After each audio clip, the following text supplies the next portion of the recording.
Hi, I'm Nikki, the Obsessive Bookseller. Welcome to the best books that I've read in 2023. It was kind of difficult this year to pick a top 10. Normally, my reading is so scattered that I end up only liking 10 books.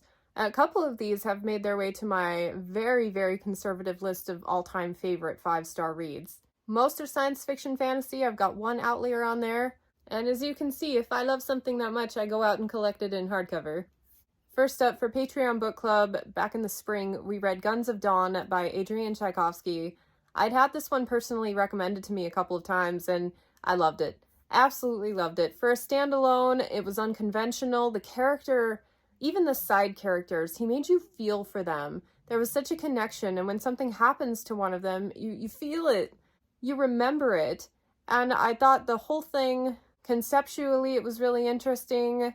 It had one of the better endings of anything I've read so far this year, and overall solidified Tchaikovsky as one of my all-time favorites. Like, this was such a good read. I don't own a copy yet because I've been trying to find it in hardcover. Before I had read it, there was one available, and I didn't buy it because I'm like, oh, what if I don't like it? Yeah, should have snagged it because I guess that was the only one in existence. So if you have one and you don't want it, call me. Next up, a romance novel. Book Lovers by Emily Henry. Contemporary romance, not your typical story. She even hangs a lantern on it at the very beginning, describing like what makes most romances boring and predictable, and immediately offers why she's going to make it differently, but she does it within the context of the story. It's so much fun. I love Emily Henry for her ability to create meaningful relationships between characters. And in fact, the love story in this one was not my favorite aspect of the story. It was her relationship with her sister that really drove everything home for me, and I loved it. Absolutely loved it. So, oddly, romance, 5 stars. The Will of the Many by James Islington. I already knew I loved this author from his Lycania series, and I made a commitment I'm going to read anything he publishes after this because it was so brilliantly done. It had like a classic fantasy feel, but it was really dynamically told and just such a complex plot structure. And he brought that same element to here. This one felt more modern for sure, like kind of a hodgepodge of futuristic development technologies, ideas and stuff, but with the core of fun fantasy where you've got essentially a magic school setting. You've got competitions out the butt, like so many competitions, and they were all satisfying and really detailed, and you got to sit with it and see who won and lost. Like, it was so freaking good. And conceptually, you always have to just go with it with an Islington. Like, you're not always going to know for sure what's going on, but just trust the process, that he'll give you the information when you need to have it, and it'll all make sense eventually, because holy cow, that epilogue. Like, I can't wait for the next one. I loved this book. Grace of Kings by Ken Liu, book 1 of the Dandelion Dynasty. From the first chapter, I knew I loved the writing style. I knew I was on board with the world building and the creativity and a lot of things that he was doing with it. Plot-wise, I wasn't sure where we were going. It seems like we would build momentum only to stop and kind of start over again. It was very odd, but there were a couple of characters that you could latch onto through the whole thing that really drove the story. And the further you got, I'd say about the halfway point, the magic started to kick in. And I think it's brilliant. This man's writing is the reason why I'm not focusing on my own writing. Like, there's no way I can compete with that. Like, it is so perfectionately done. I love it. And like I said, the unconventionality part, you will not have any idea what to expect when reading these books. I'm in the middle of Wall of Storms right now, which should be an honorary mention here. And that one, like, what the heck is going on? Really good. So my advice with this one is also to just go with it. Like, you will pick up what you need to know when you need to know it. And if you're lacking a bit of character connection at the beginning, it gets a lot better. It gets more easy to hang on to them. And some of the things that seem like throwaways really aren't. Like, just keep reading. Dune! Have you read Dune? It's amazing. My 16-year-old self would be shocked that Dune made it to my best of list, because I was told so many cautionary tales about reading Dune. I mean, you got some people who came in and said, oh yeah, it's the best book ever written. And then you get other people coming in going, yeah, you probably don't really want to read that one. So they scared me off of reading Dune. Now, granted, would I have appreciated it at 16 as opposed to my, like, well-aged self? Probably not. But I loved Dune. I loved the atmospheric thing that he created there. There was such like an eerie tone to everything, and it was unlike anything I'd ever read before, and it kind of like made my skin crawl in places and made me feel the intensity of some things. I love the world building. I love that I felt thirsty while reading it. And the characters, they were really unconventional and sometimes unlikable, and I love unlikable characters. I really do, because it makes them more interesting, and they're a little bit more unpredictable, and they don't always do the predictable thing. And I even love in this one, I normally don't like it when we can see from the villain's point of view, because it just takes away from the suspense of everything. But in this one, because like there's not like a true good guy and a true bad guy, there's a lot of dynamics and flow in between it. It's all situational. It worked so well. So yes, June was a big highlight, and now I am happy that I have the special editions because they are expensive. Jade Legacy, the final book in the, what the hell is it called? Jade Legacy, the final book in the Greenwood Saga by Fonda Lee. Yeah, it's every bit as good as people say it is. I liked the first book. The second book I had some issues with, but everything changed in this third book for me. And in fact, some of the things I had issues with in the second book made sense in the third book. They were set up things. They felt so inconsequential. Like, why? Why? This is why. So that you can have a killer finale with this amazing momentum and some of the most memorable characters in today's writing. Like, she just has such a way of slowing the plot down and really immersing you with these characters to the point where you feel what they feel. I love that connection.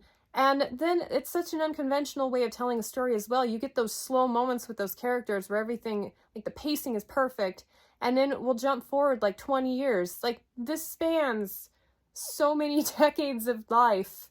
And then she mic dropped at the end, and I'm like, okay, I guess I love this series. It contains a lot less magic than I thought it would, and it didn't really feel completely like a fantasy story to me, but it had enough elements that I'm okay with it. It's like really truly a modern fantasy story.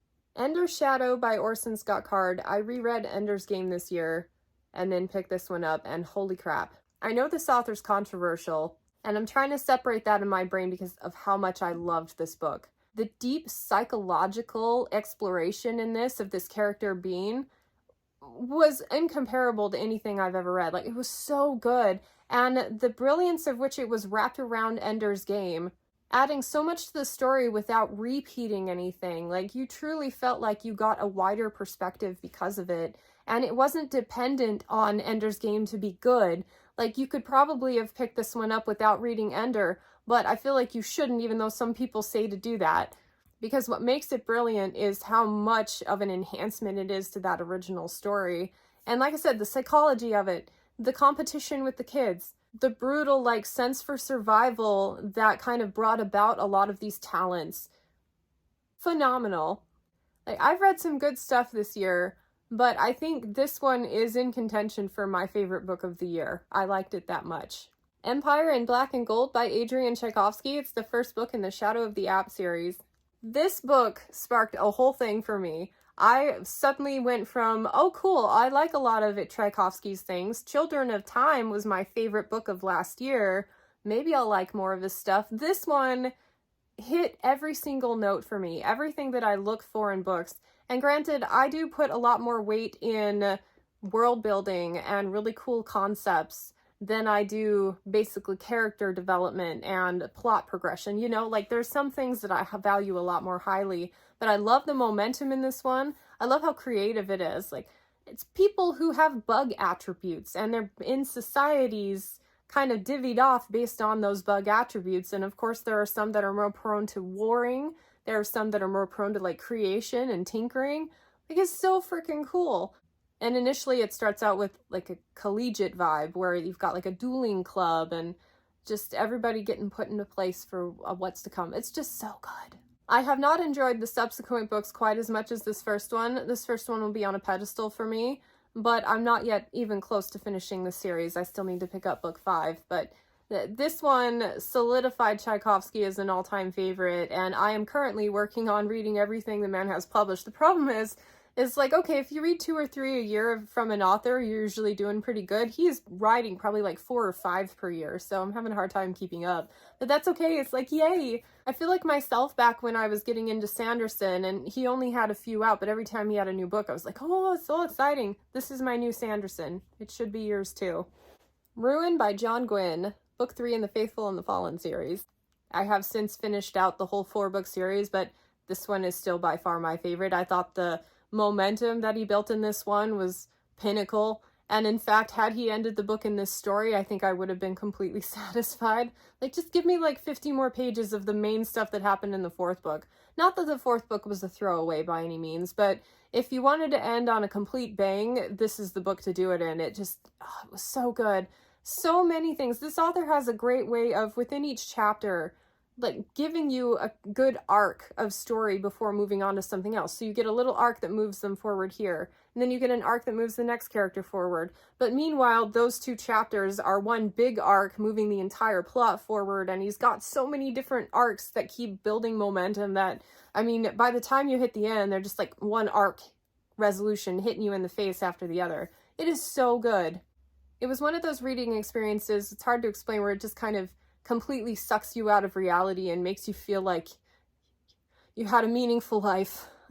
One of my beloved first reads of the year, Blade of Dream by Daniel Abraham. This is book 2 in his Kithamar series. Abraham is one of my top authors. I love his writing. He has this amazing ability to slow things down and to really invest your entire world into these characters and their mannerisms and where they live. Kithamar to me feels like a real place. I almost feel like I could show you around.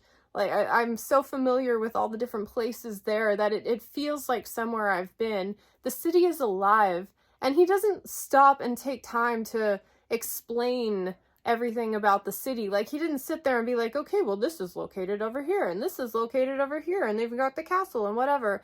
No, he immerses you in it through the characters, and you see it through their eyes. And it's one of the best organic world-building setups that I've ever read. He does that in his Long Price Quartet as well. Like, every single word that he writes just oozes world-building off the page. I love it. And what's more, the first one had such an interesting plot, so many cool things going on, and you're kind of on the periphery of it. And this one added a few more characters. See, all 3 books will take place around the same timeline and conflict, and you just get different views of that. And so I feel like this book is one entire reveal, like what's really going on with these characters. And I have a hard time picking favorites between the 2. I know a couple people preferred the characters in this one, but to me they're just all so touchingly human that, I mean, they just feel like real people. So if you haven't given Abraham a try, do so. And that was 10. So I have 2 books here that I haven't actually finished yet, but if I do, they might have knocked one of the other ones off the list. Wall of Storms most likely would have knocked Grace of Kings out if I like it better. The jury's still out. I'm about halfway through. So far, the first half of this book was just absolutely dynamite. Like, easily one of my favorite things I've read all year. And then Empire of Silence, the rave on BookTube is based on actual good quality writing in this book. I'm really enjoying everything about it. It almost feels like it was written for me. Like the author was like, what kind of stuff do you like to read about in books? Okay, you know, we can add in some arena. Like, it won't be weird to put that in. And political intrigue, sure, you know. They're both so good. I think if I'd finished Empire of Silence, it might have edged out the Emily Henry book, but I don't know. That one got me through a couple of hard months, so sentimental value versus like something really freaking cool, it's hard to say. But anyway, these are my honorary mentions. Such a great year in reading. I'm so excited. I've been making a concerted effort to focus on the best books first, and the fact that I have this amazing lineup to show for it is proof that I've been doing that. So whether or not I film a goals wrap-up, I know I've been meeting the intention of my goals to read more of the best books first, because life's too short to read boring books, and you may not have a chance to get through all of them, so you may as well focus on the best ones. I want to know, what are a couple of your best books of the year? Thank you so much for watching. Subscribe if you haven't already, and I will catch you on the next one. Bye.